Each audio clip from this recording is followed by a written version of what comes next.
One of the most fun parts of having a mid-mod remod squad, a cadre of other mid-century homeowners planning great updates for their homes while you plan yours, is hearing their stories.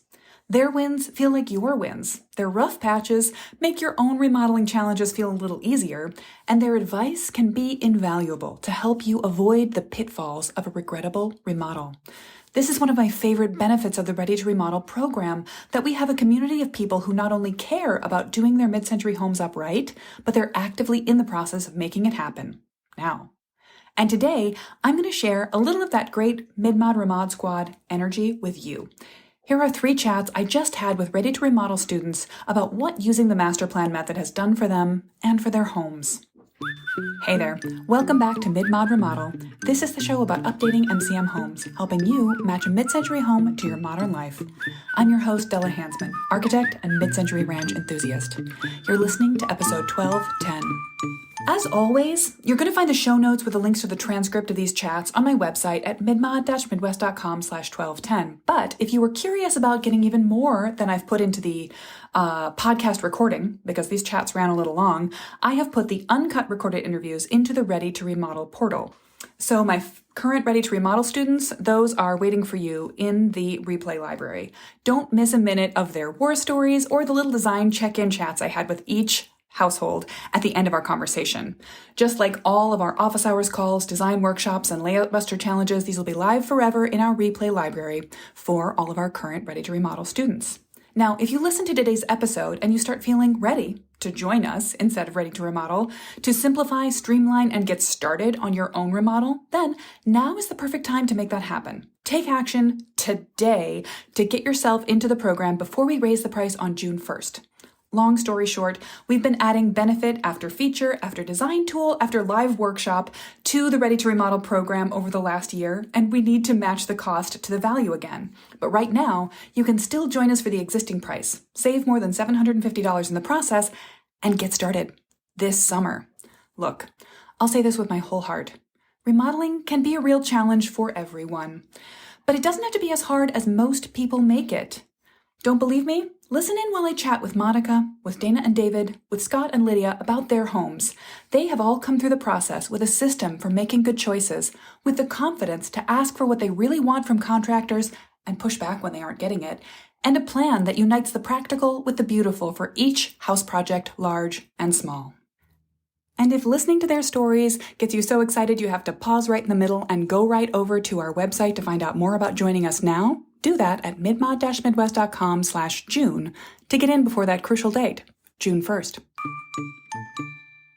Hey, Della. Hey, how's it going? How are you? I'm well. How are you? Good. I actually wanted to start with a question that I don't know the answer to, which is, what drew you to your mid-century home? Was that this house the start of your mid-century journey? And did you know you were looking for it when you found it? No, so I knew I liked mid-century. So I had a 1969 condo beforehand and knew I wanted a similar vibe in terms of like natural woodwork, light, minimal interior. It's funny, my taste has changed since moving into this house, which is a bit more of a time capsule than I think I was intending to have it turn into. Yeah, I grew up reading Dwell and loving that look, but then recognizing that it's not necessarily the most appropriate thing for me personally to do to this house. Right. I feel like Dwell is mid-century house adjacent. It's more modern. If you start to fall in love with the slightly more vintagey details, then you steer a path away from that a little bit. Well, that's what happened is we were looking for a house that hadn't been like remodeled. So Right. finding a house that had all the original character, you start to appreciate it and start to really think like, do I actually dislike knotty pine paneling? In reality, it actually grew on me. I've learned to really like it in our kitchen. So yeah, I also found a lot of things that have just grown on me about my house. So you found this house. What were you doing when you found Ready to Remodel? Did you already have the house and you've been muxing around in it for a while? Or how was that? How did we fit into your journey? yeah, exactly. So I'd owned the house for about a year before I joined. I actually found you through Pinterest. You had posted something with your yellow and black graphics, and I found it really helpful and then realized, oh, she has these classes in this podcast. I always knew that I wanted to make slow, like level 2 remodeling, but I'm a maximalizer. And that became really challenging because there's so many different things I could imagine doing, and was really struggling to identify like what was the most effective way to go about the remodel without spending a year choosing a counter depth refrigerator. So this has really helped me get more action oriented in our remodel. So appreciate that. I love hearing you say that, because I think a lot of people worry that stopping to think about design will slow down the process of doing things. But it's my opinion, and I've found this borne out through you and many other of my clients and students, that taking a little time to go through the steps and prioritize actually helps you break out of analysis paralysis and get into making decisions, making progress happen. How are you feeling about making changes in the house at the beginning of that process, or right before you found us? You were feeling a little... When we bought the house, I was like ready to go. I was like measuring stuff at the inspection. And then as I started analyzing on my own before I joined your program, I started getting overwhelmed. And at a certain point, I was like, maybe we should just move again. because I was just to the point where I was realizing it's going to be a lot harder to do all the million things that I thought we were going to do. And I was overwhelmed with deciding. So your program really helped me sit down and kind of break it into pieces and recognize like what things were most important to us for our lives now and in the near future. Before I started the program, I was thinking, what could I do to each individual space? So I had this grand plan about how we could make the basement way better. You know, a married couple with a dog, we don't actually need that space. So why am I prioritizing remodeling money and energy in that space when we don't even need it? Right. You sort of think about what spaces the house has and you just start addressing them as they are. I think that's so powerful to think about. Your household really needed. What does a couple with a dog really need in a mid-century ranch, which has a lot of space for an individual or for a couple? What was the biggest thing you wanted to get from the program when you got started with us that you thought you were gonna to get from it? The reason you signed up in the first place? Good question. I wanted a big picture because I was recognizing that doing individual projects was potentially going to paint me in a corner. That actually happened with the condo that we bought. I ended up getting to the point where I'd replaced the floors and the windows and then ran out of money of what I wanted to spend my money on, right? And so there were things that I would have liked to have done, but I just didn't allocate in the way that would have allowed me to do that. So what I was hoping was what's the big plan? And then I can break out certain features and decide like, is this really more important to me? So that at the end of the process, I had a complete home that I really liked and I made really conscious decisions about. That is so valuable to have a big picture view, and then you can go as fast or as slow as you want, but you know that you're spending however much time and energy you have in that moment the right way. I think for people who are most committed to a phased project, you could almost think about how to take a project to a place of satisfaction each time you're doing it, so that if you ever had to stop, if you ran out of money or you just like got busy in your life, you could call time out and be happy wherever you are. What would be your biggest advice for someone else buying a mid-century now based on what you've learned? Interesting. In terms of like selecting a house or renovating it? Oh, both, actually. Yeah, I think for me personally, I think when looking for a mid-century house, location is probably the most important thing. I found that you can make wherever you live wonderful, but you really can't change its location. The second thing, if you have the luxury, is finding a house that hasn't been updated. Like, I don't mind changing some of the mechanicals if that allows me to keep some of the original features. I think having a place to start when buying a house is really helpful. So if it has unique things that, like the wooden doors or fixed light fixtures, it gives you a place to start versus having like a blank canvas that I think would be really, for me personally, it would be difficult to make a decision of all the decisions. Like having a starting place or something to respond to has been really helpful. And then in terms of renovation, I say take your time. I think you can tell what type of renovator I am. I'm slow, but my feelings about the house and what I wanted to do to it evolved over time. And I might have regretted changes that I made later if I'd rushed into it. Allowing yourself time to live in the space and observe like what it looks like in the summer versus the winter has really changed how we prioritize what we're doing in the house. It's always such a nice idea to live in the house and see what you get used to, what you actually come to really like over time, and how the seasons affect it, how you grow into the space. All right. Well, here's what I really want to know. How are you doing right now? Where are you in your process? I know the kitchen was in process last time we spoke. Does you feel like it's come together? It's come together. It's still in process. We're waiting on cabinet or countertops, but feeling great about it. It's really changed the way we work in the kitchen. It makes the house feel more complete, if that makes sense. So the bedrooms and the bathrooms are pretty set. Like we liked them when we moved in, but the kitchen was always kind of this odd duckling to the side of the house. And so the updates have made it feel more cohesive with the rest of the house and more balanced, and just really enjoy being in that space and having people over. Yeah, it's an L-shaped kitchen, and it had this interesting kind of half wall that housed a giant refrigerator. So you'd like walk down the hallway into the side of a refrigerator. Looking at like what were all the different things we could do to the layout, really helped me figure out what we wanted to do. So made like a little model of our existing cabinetry because I really wanted to keep those wood cabinets. Like I was saying, finding a house that has original features that kind of anchor some of your decisions has been really helpful. So I knew I wanted to keep the original wood cabinets. So what could I do or change to make sure we had a dining space and still figure out what to do with the rest of the... Well, and several layout changes.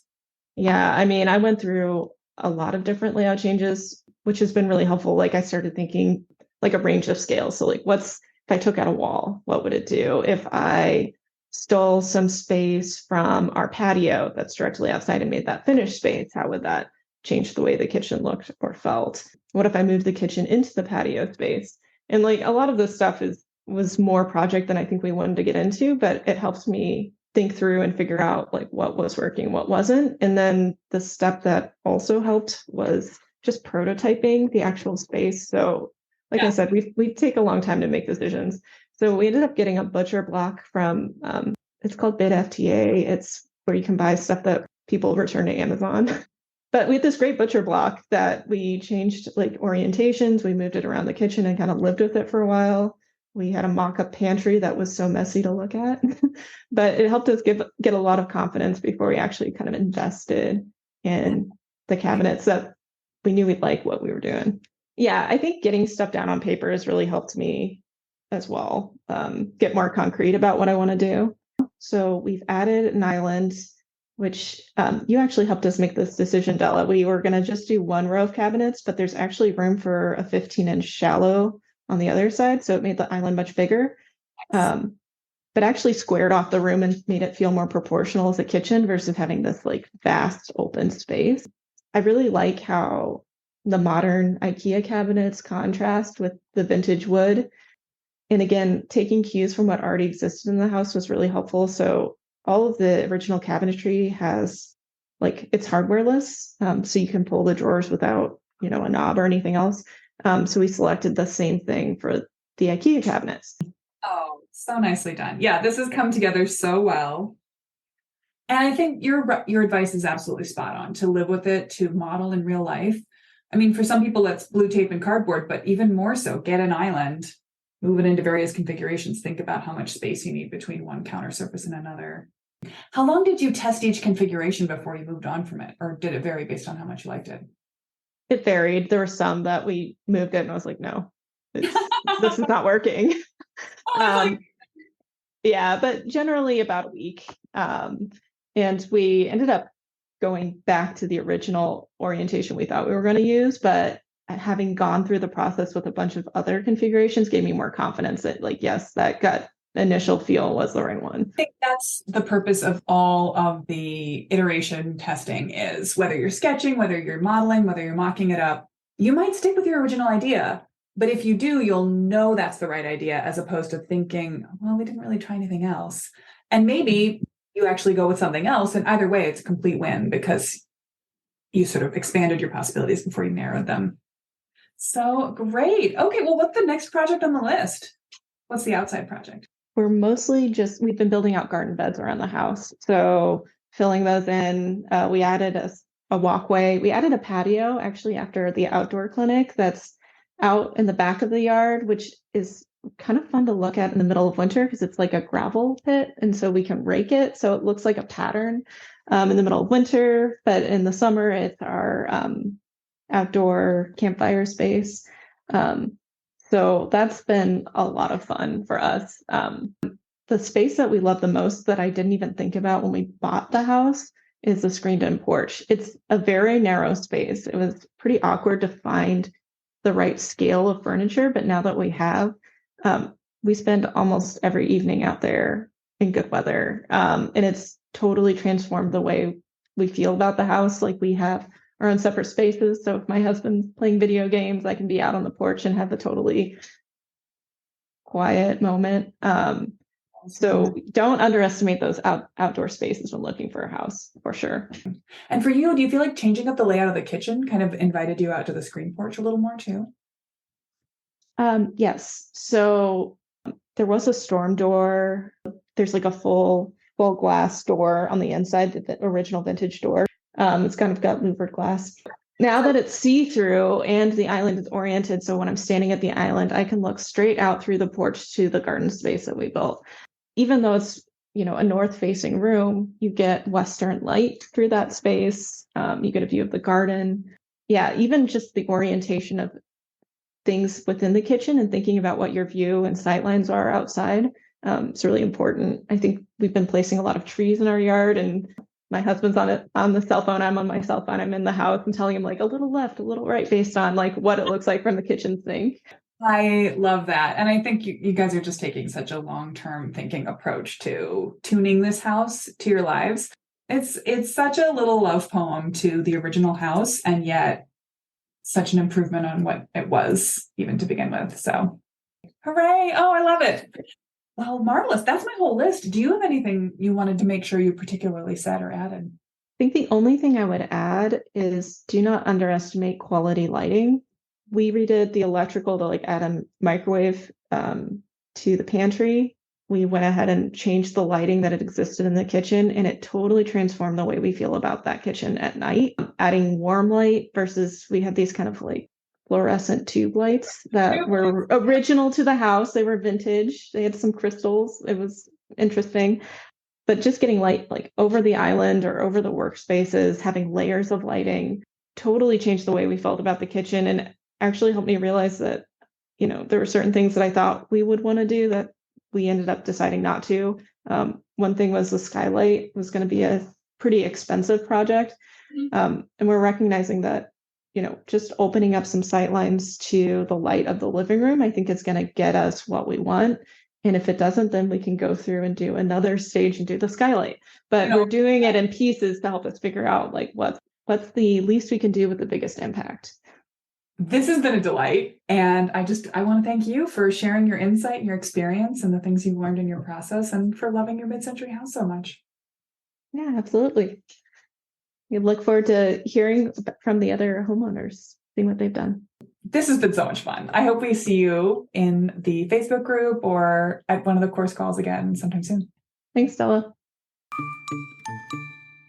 Oh, it is so good to see your faces again. This is really fun. Okay, so you already shared some really lovely things that I would love to ask you to expound on, but I also wanted to sort of follow a little bit of a format, make sure I got a few key questions answered. And the first question is actually something I don't know the answer to from my memory, which is what drew the two of you to your mid-century home? Were you already looking for mid-century, or did you find the house and then find mid-century? It was a high priority on the list. The market affected things obviously like it did for everybody, but it kind of was the ideal before we started looking was always, this era of ranch is kind of what we were looking for. And then obviously, the market's crazy and we're thinking about, okay, this area, which is like a completely different like architectural style everywhere. But if we might want to be there are just so many factors. But I think that mid-century, the Atomic Ranch kind of thing was always at the top of the list. So it was always a pre-70s house.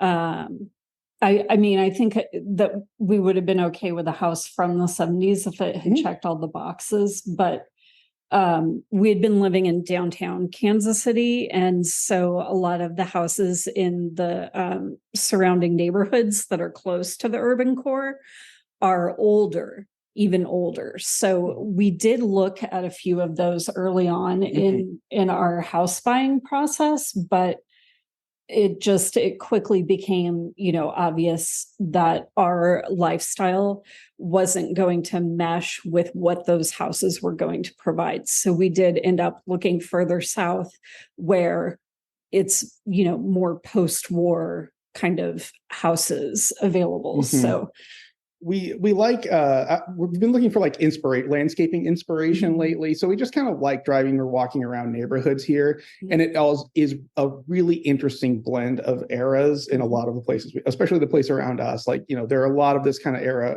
of ranch, but then we'll walk for a while and see, oh, this was the farmhouse here when this was farmland. Like, clearly, like there's these early 20th century limestone, Kansas limestone. We're on the Missouri side, but we're just barely on the Missouri side. So a lot of Kansas limestone built houses mixed in with, 50s, 60s ranches. It's just block to block. It's like a different decade. Sometimes it's really interesting seeing the progression of things. So, it's so fun to walk a neighborhood and read its history. So you knew you were going for mid-century. You found this house, and that was kind of a crazy time to land on a house. And the house it was a little bit of a project. As I recall, it had a lot of less than lovely non-mid-century details. Yeah, it's still a project. There's still it's much, much better than it was. It's like a different house than what it was, quite honestly. What was your mental state when you found Mid-Mod Midwest? Were you already tracking along, or did you start to close on the house and know, oh no, we need some help? How did that transpire? I mean, I think that I found you initially while we were still looking for houses, and it kind of like made us more confident in looking for that kind of house, knowing that we'd be able to learn about how to do the things that we knew we were going to want. Because we kept telling our agent, like, we're okay with something that's, even if it's move-in ready, like it doesn't have to be like perfect, because like we're willing to do updates. Like we kept having to tell him that because he kept showing us things that, were $200,000 more because they had already been, completely redone and not necessarily redone in a way that we wanted. And in this house that we bought, they had just redone some things in the kitchen that we ended up completely tearing out. And it kind of broke my heart, putting those materials in the garbage, but it wasn't going to work the way it was. Yeah. So, that's the heartbreaking thing about people being like, oh, we got to do all these things before we put it on the market. It's like, it just is better if you can do it yourself. I think it was around the same time you found Della that you came to me, and we kind of started. We were like, we need to just do ranches. We need to tell Ross we're just looking at this era ranch. Yeah, like we're not going to look at the houses like we need to built focus in 1908 anymore. Like we're just going to focus on ranches because it's kind of what we always wanted anyway. Exactly. Yeah. We just needed to find the neighborhood we could afford. And it just ended up being adjacent to the neighborhoods that we were getting like completely blown away. Like, oh, a developer paid cash for it like this morning before anyone set foot in it. So I remember you had a goal to do as much as quickly as possible when you came into the program. So I wonder how it hit you, because the first thing I say is hit pause and ask yourself some big picture why questions. Did that feel like hard advice to take in that moment, since you were so forward momentum oriented? Yeah, definitely. But I mean, I think that following the program and like, being forced kindly to write things down that we wanted, like really sort of set the tone. So when there was like chaos or having to make decisions in the moment, it didn't feel completely unguided. It felt like we at least had, a foundation to work from. I could see how the questions could seem almost like too big picture at the time, but it really, especially like we were talking about the like our laundry room, we ended up, essentially gutting, and it's one of the best decisions we made. Yeah. And it was because of the conversation we had, and it was like not even consideration before that, because we really hadn't stepped back and thought about, why is this room like this? Yeah. How does it fit in with our lifestyle? And then just like, how important is that? Like really figuring out how important it is to get this part, because it's a relatively small space compared to this huge living room we're working on, and it's like, well, it's extremely important. So we kind of had to back up and be like, okay, big picture, what does this mean? So but it was in plenty of time, like before we had completely solidified everything with our cabinet maker. So we were able to add that project on, and it was because we had been asked through the process to think about these things. And, I was just like, oh, okay, this area's got 2 closets in it, whatever, that's where the washer and dryer is. Okay, whatever, that's how it's going to be.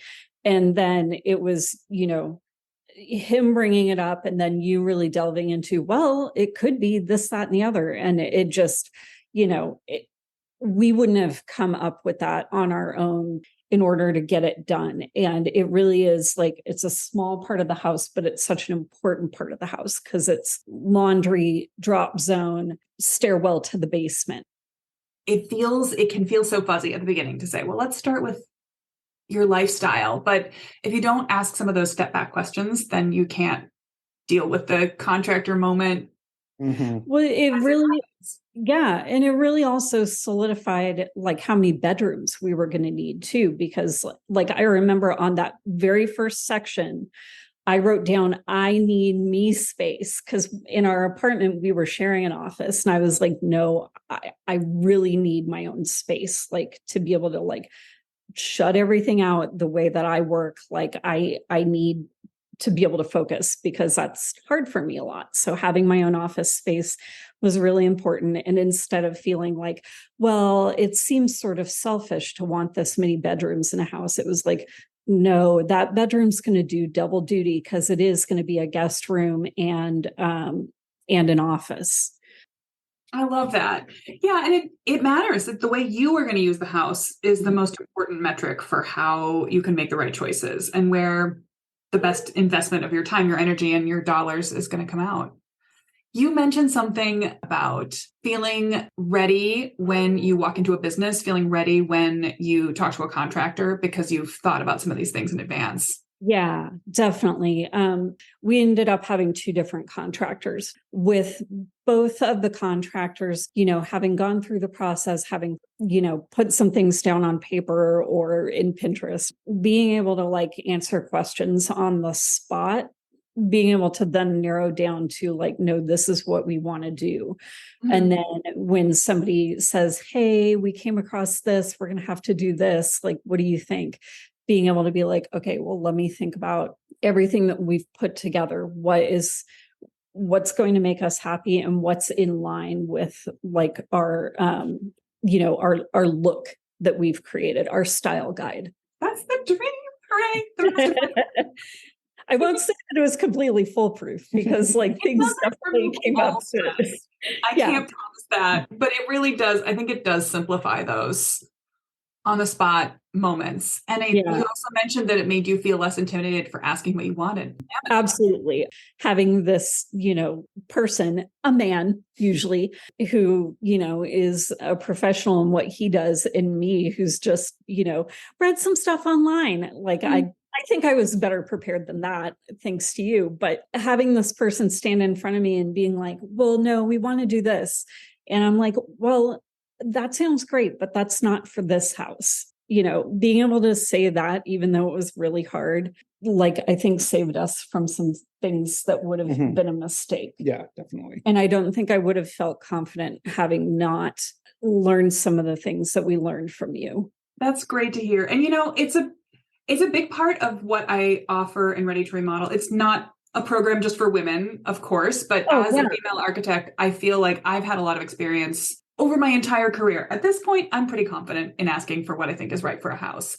But when I started off, I got a lot of pushback.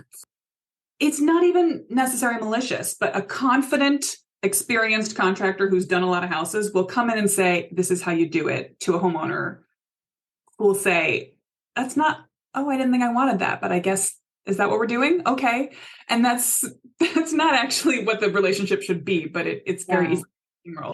If you said you had to pick one takeaway from Ready to Remodel, what would your biggest win have been? I mean, maybe just having the confidence to do this and not move into a house that didn't have every single thing that we wanted, not feeling like getting to have a house like this is only for people with lots more zeros in their bank account. I also really enjoyed seeing, even though a lot of the problems had like nothing to do with our situation, I liked seeing other people and their process too, and seeing what's going on in other people's homes. It's fun, but also kind of makes you feel better about like, okay, we're not the only one. Yeah, exactly. Yes. Absolutely. My last question is, where are you in your process right now? How close to most of the things have you got checked off? No one's ever really done. Yeah.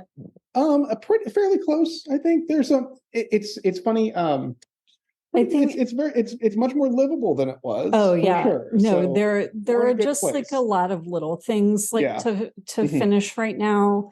And a lot of it is just like my tolerance for going to Lowe's one more time.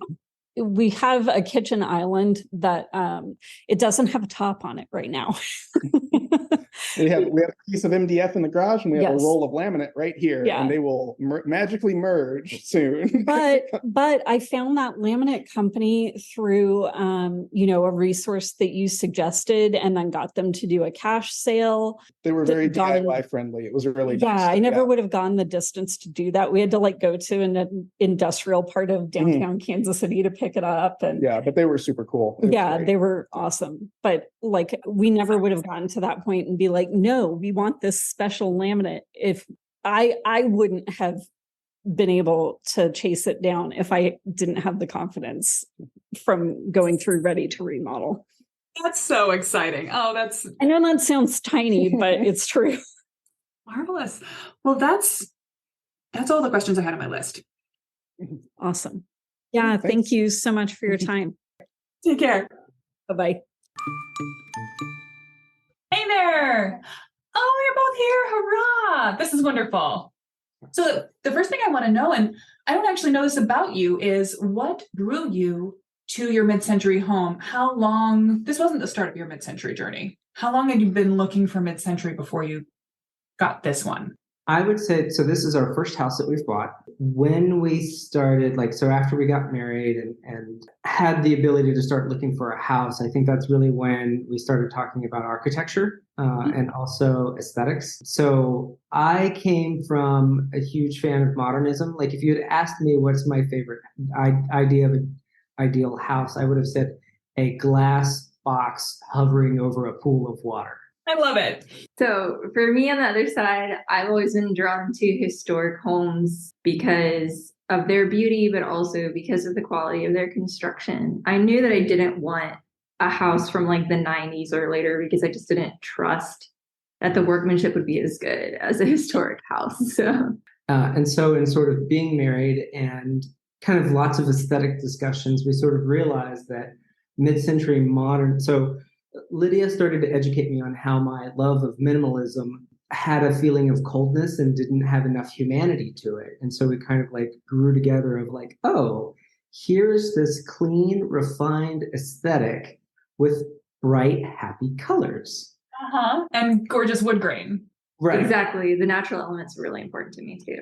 And so we started stalking mid-century houses, and I had been going to the mid-century Mad About Modern home tour that's here in Charlotte for years. That's probably how I fell in love with mid-century specifically, because I kind of would have been happy with anything, pre 1985. But going to the Mad About Modern tours and just seeing the way that they were very intentional about connecting the indoor and outdoor spaces and that naturalism.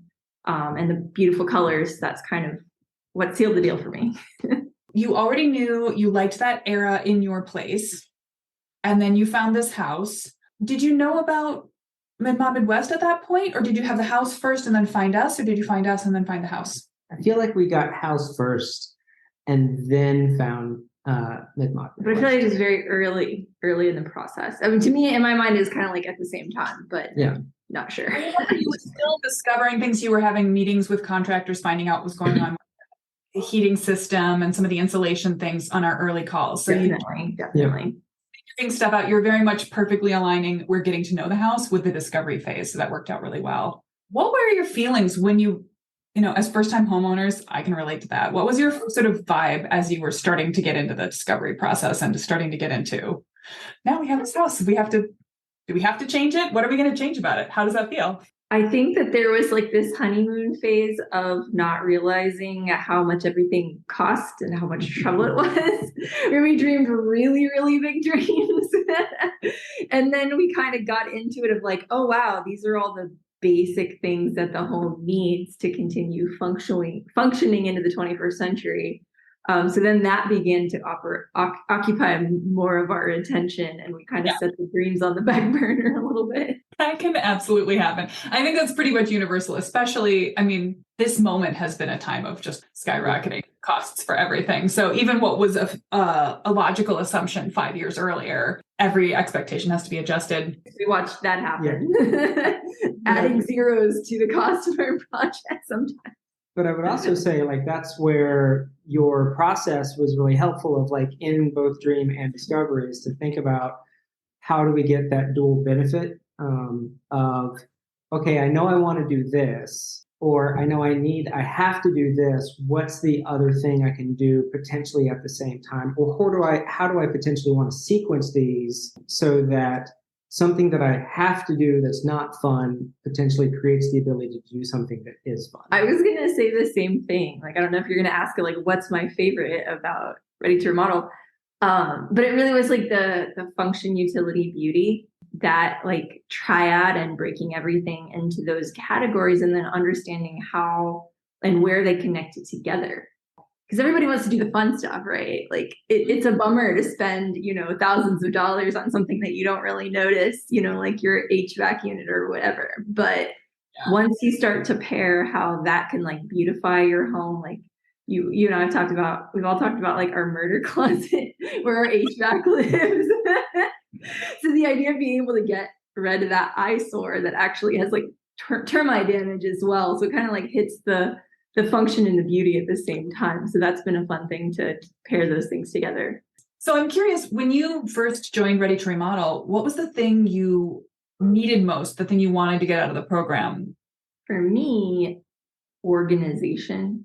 Like we had all of these like beautiful ideas, and then we had all of these to-dos. It was kind of overwhelming to know how to structure them and what to tackle first, and how to make sure we had like a lot of interdependencies that were tricky to tease apart. Yeah, 100%.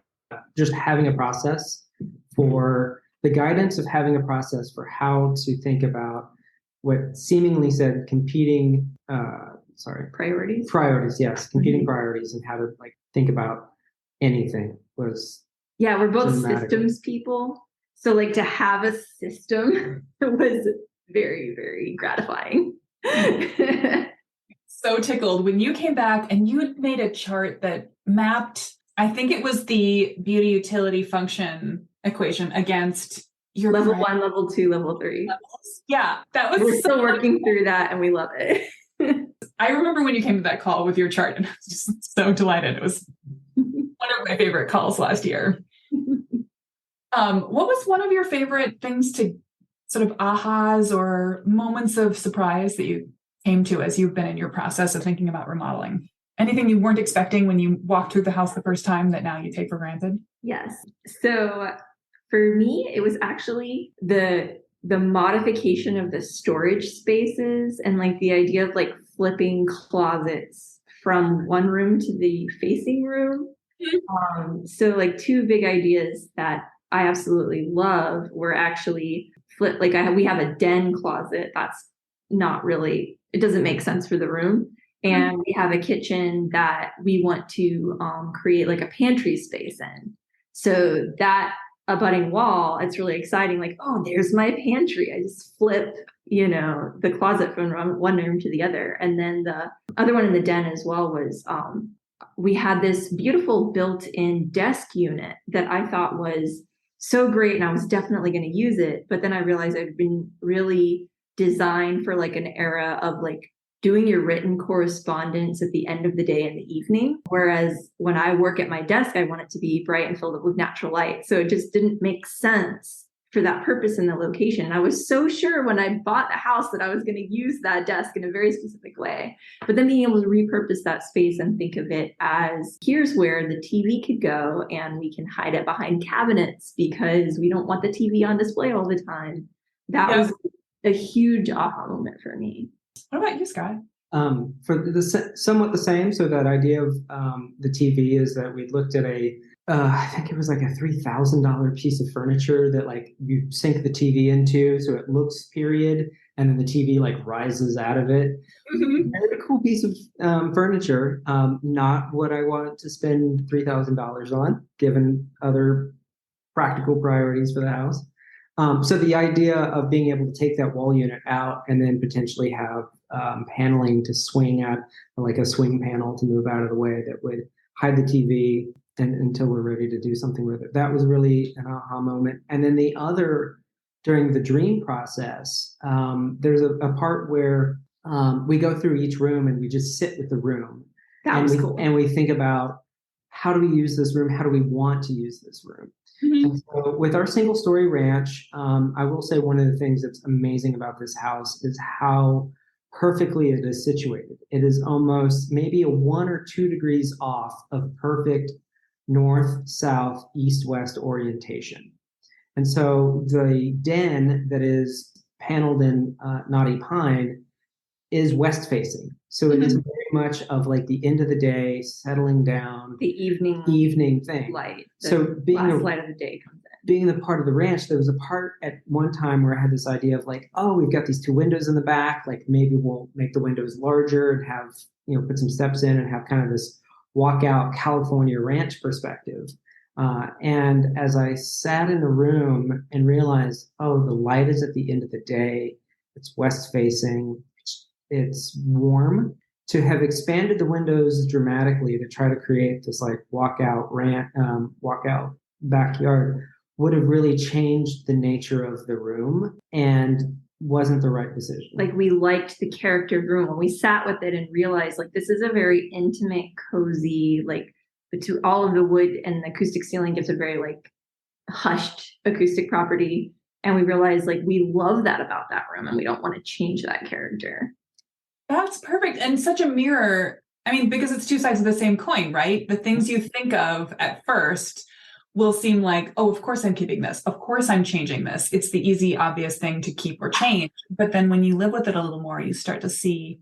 Yeah. So in step 2, when we did the outlines of the house, we very much made big circles of this is our entertainment circles and this is our private area. And how do we manage those? So this is where we entertain and this is just for us and our wind down space. Oh yeah, putting a bathroom into the public area was another big aha moment during Ready to Remodel, when we were like, oh, well, people have to cross way into the private space just to use the restroom, whereas there's a little corner right here where it could just, a little half bath can nestle and be very easily accessible from the outdoor dining area and the indoor dining area and everything. So Oh, that's perfect. Yeah, those things can make such a big difference to the way, I mean, honestly, to the way you feel about having people come over and who you want.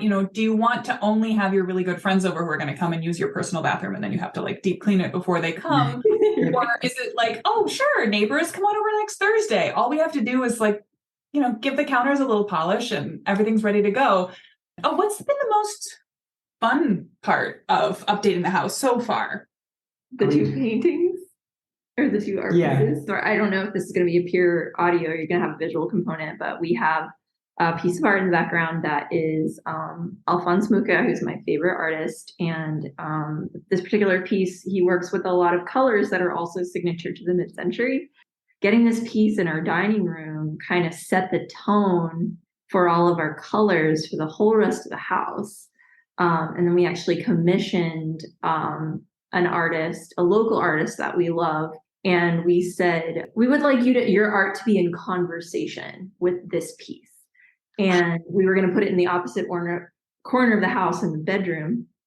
And the great thing was that it was one of her favorite pieces of art as well that hangs in her house. If you guys are listening, it's called Beer is Still a Muse if you want to look at it for visual. But so to have that sort of personal connection, like she adored the artwork and she made a really gorgeous abstract piece for our bedroom.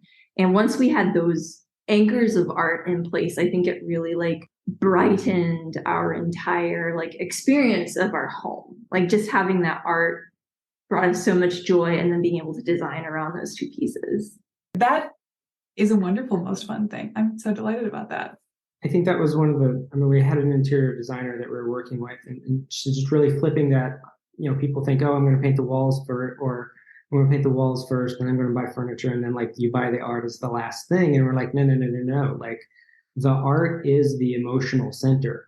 Buy that first and then build the rest of the room around it. That's amazing. So what would be how far you've come now, what would be your advice for someone who was buying a mid-century house and planning to make some changes to it? Don't go too fast. Live in the house a little bit first. We had friends who also love mid-century, and they bought a home and they did a whole bunch of changes before they even moved in. And I think that they weren't as happy with some of those changes in the long term.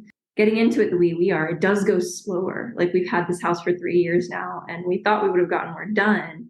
But at the same time, as we're completing those projects, we know we're really, really happy with them for the long term because we waited and lived in the house and went through the process to see what we really had and what we really wanted. So even when we started looking for a house, we told our real estate agent that we were looking for the home that someone's mom died in, because at the time, the mid-century homes were not even, I mean, this is kind of at the period that we bought was, I think, the height of gut the kitchen, paint it white, make it gray.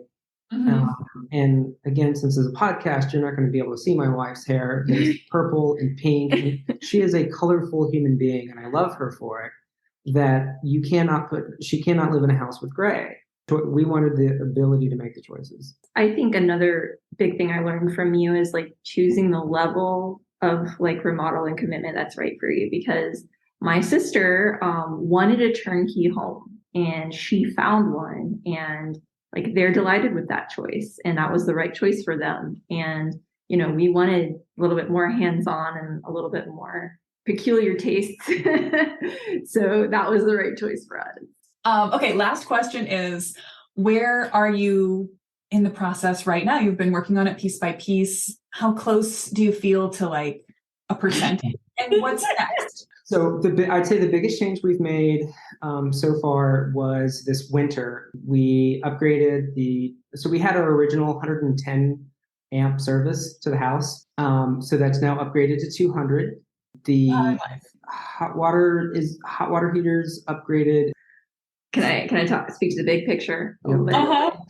High level, I feel like we've got like 90% of like our master plan pulled together. 85, 90%. So we know like we have that overall structure. Like we know what we want to do, and we have a kind of a sense of timeline of how we want to go through it. So that feels really good. And then we're still, I think, executing on the first 2 rooms of the home that we decided we were going to tackle simultaneously. We're kind of taking like function, with these like infrastructure upgrades that we were knocking out some of the major ones, and then sort of the beauty end of it with the 2 rooms that we're designing. Yeah. I can't thank you enough for doing this. It's so much fun to hear how people have been doing and to get your thoughts and feedback on what mattered most about the program, so I can know where to keep pouring in energy. And well, thanks. Well, thank you guys for coming and doing this. I appreciate it so much. I look forward to seeing you guys on a Monday sometime soon. Take care. Thank you. Thank you so much. Have a good afternoon, Dylan. Bye. Oh man, I get to spend a lot of FaceTime with my Ready to Remodel students during our live design workshops on Zoom, our regular office hours calls, and our special layout challenge workshops. But each of these households have been off making their plans happen for the last little while, so I haven't seen them regularly. Getting to check in and see how they feel about their homes now has really gotten me in my feelings. These results, getting to cut down on the creative chaos, getting to feel pretty good about even the most utilitarian of home update first steps, and, excuse me if I sniffle, empowering people to stand firm in their design desires and to clearly communicate them to contractors and suppliers who work for them. These things are why I started a design business in the first place. The master plan method has everything I can give to help make these things happen for any homeowner who loves their mid-century home, but wants to tweak it a little bit, or a lot, to make it really their own home. Whether you hire Mid-Mod Midwest to do the design thinking for you, or join Ready to Remodel to get the support you need while you craft your own master plan, I know these steps, this process will make your home better and make your life better along the way.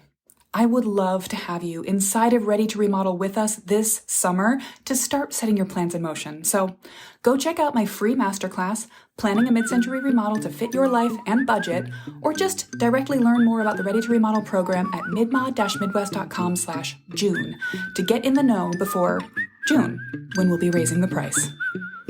See you there. That's all for now.